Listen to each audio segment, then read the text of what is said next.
Hi, I'm Bill Woodruff, founder, Chief Investment Officer at Wealth Factor.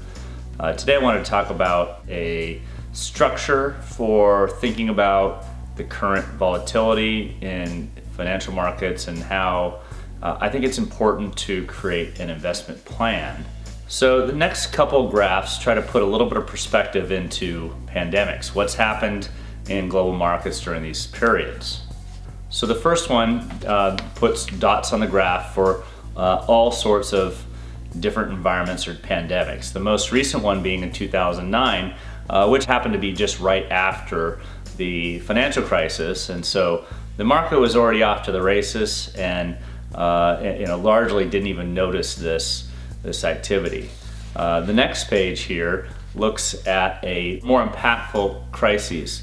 So this is the Spanish flu, and it's certainly worth noting that the Dow or the U.S. economy was very much in a different stage, an emerging one. But you could look at that and say it was riskier then. It was not developed. There wasn't infrastructure. The counterpoint to that, though, is was there a disconnect between valuations and stocks and information? I would argue probably not. I think if you looked at that particular pandemic, it affected 1/3 of the global population, so it was incredibly widespread, and then there were over 50 million deaths. In this particular environment, there was a 0.5% of GDP impact, and largely as the graph suggests, we see equity prices actually go up through that period or year.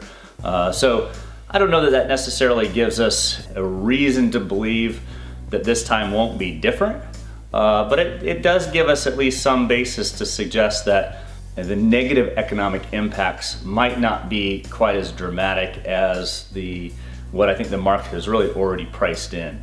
So the backdrop and what led into this environment, is probably just as important as anything else, right? And so the last pandemic was right after the financial crisis, and so this one is really the opposite, right? It's right after a prolonged period or run up for equity prices as well as valuations. And so I think it's always helpful to put those sorts of things into perspective. This graph here looks at the PE ratios of the S&P 500 relative to 25-year averages, and this data is as of a couple days ago, and so actually assuming earnings haven't changed, prices are actually lower relative to this, so you might see a lower point on the graph if you were to update this just over the last couple of days of price movements. But you can see PEs are below 25-year averages already, and that happened incredibly fast as prices declined. I try to avoid timing, but at the end of the day, you have to identify securities.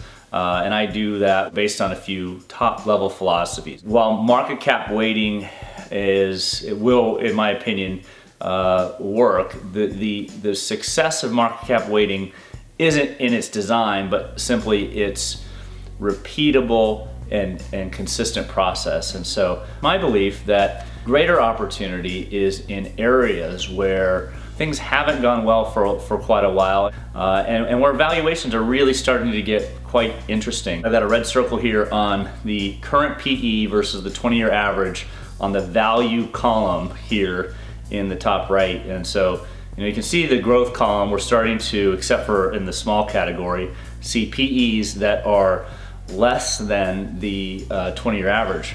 But on the value category, you're seeing PEs dramatically under the 20-year average. And I suspect with today's decreases in all parts of these sorts of figures and charts, there's a good chance that we see PEs under 10 for US small companies that have a value orientation. And I would argue, if you look across that universe as a whole, there's certainly, given this sort of disparity to long-term averages, some likely underlying driver for why this time might be a little bit different. But I think once you get, I think that's well past the extreme. And so I believe there's an opportunity now, more than anything, to pick up companies where the valuations really just make a whole lot of sense.